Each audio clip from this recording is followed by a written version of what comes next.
Bapak, Ibu, Saudara dan Saudari yang dikasihi Tuhan, dalam realitas hidup kita, relasi kita dengan sesama, ada pengalaman di mana kita melihat sesuatu yang tidak semestinya.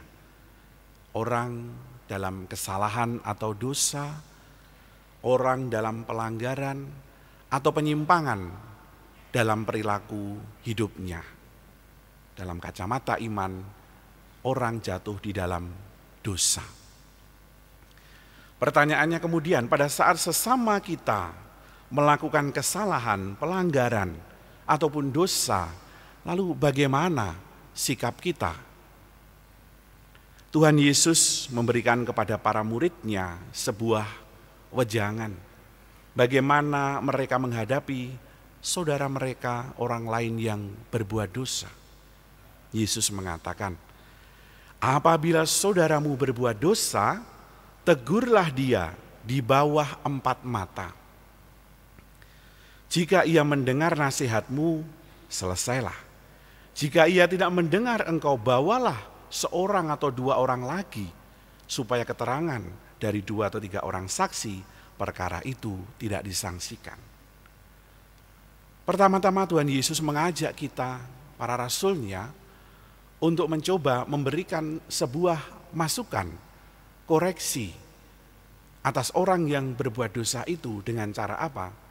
Tegurlah dia di bawah 4 mata.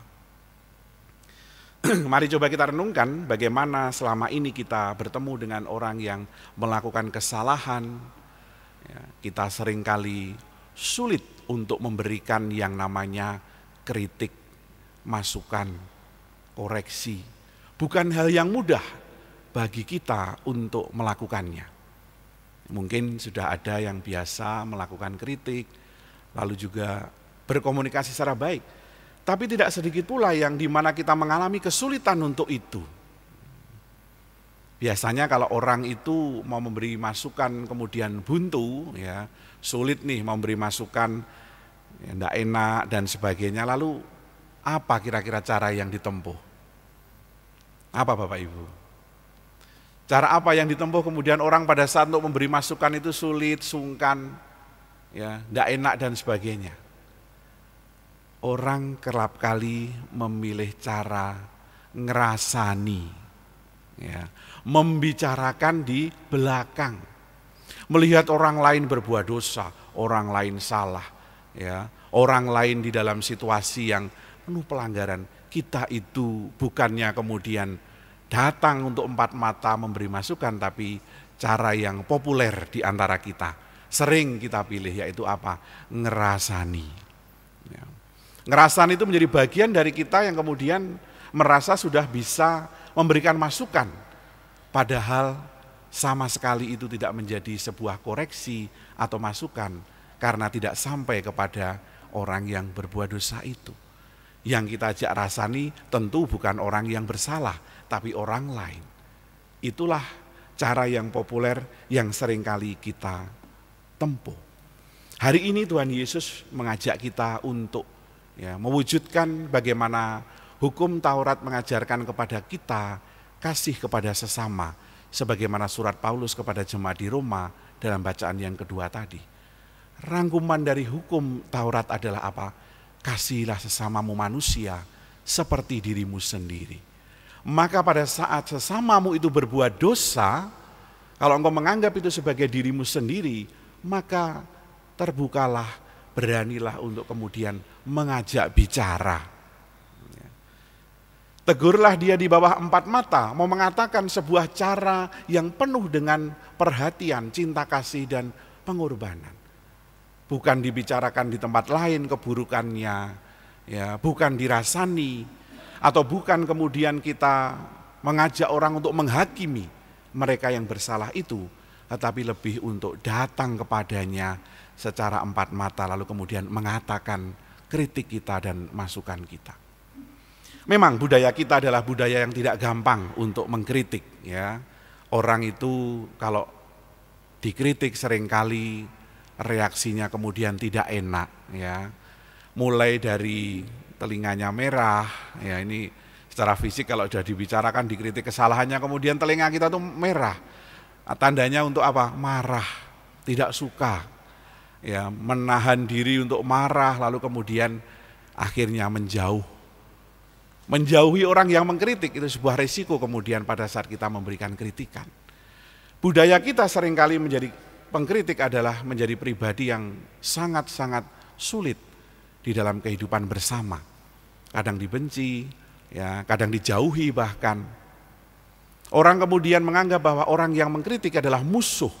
Itu adalah tantangan kita, sebagaimana Yesus mengajarkan kepada kita membangun sebuah komunitas kritik, sebuah komunitas koreksi. Orang yang berhadapan dengan orang yang marah, orang yang berhadapan dengan orang yang lebih tua, yang lebih senior, atau mungkin jabatannya lebih tinggi, mengkritik adalah sesuatu yang sangat-sangat sulit. Ya.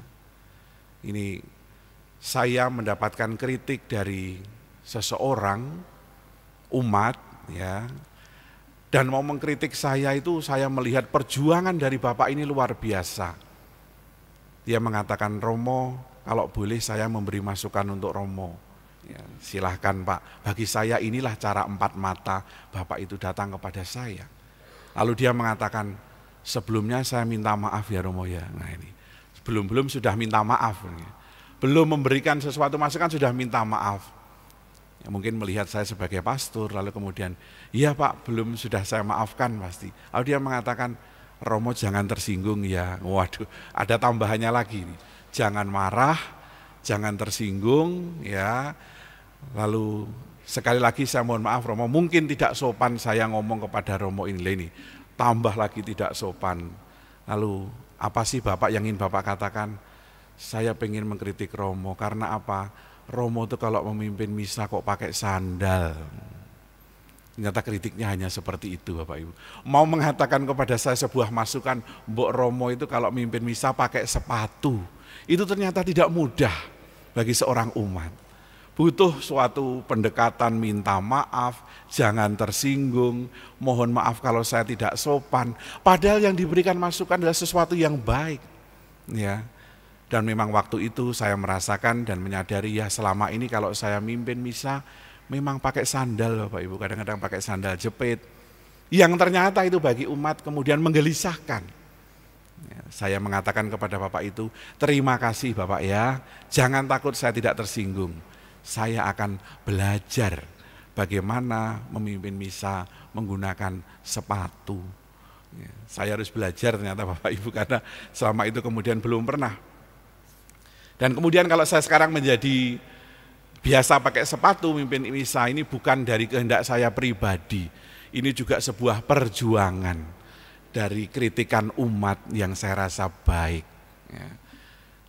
Umat yang mengkritik saya mungkin bangga mendengar ini karena dengan itulah saya menjadi lebih baik. Sekarang saya kalau memimpin misa itu pakai sepatu. Sebuah peristiwa kecil yang menggambarkan bagaimana mengkritik bukan hal yang mudah.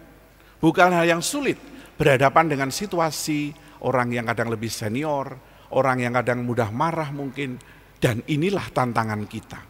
Mari Bapak Ibu Saudara-saudara yang terkasih, hari ini kita disadarkan oleh Injil ini, bagaimana kita menjadi pribadi yang berani untuk memberikan koreksi, masukan kepada saudara-saudari kita yang berada di dalam kesalahan, di dalam situasi yang tidak baik, dalam situasi dosa, karena itulah panggilan kita sebagai umat beriman.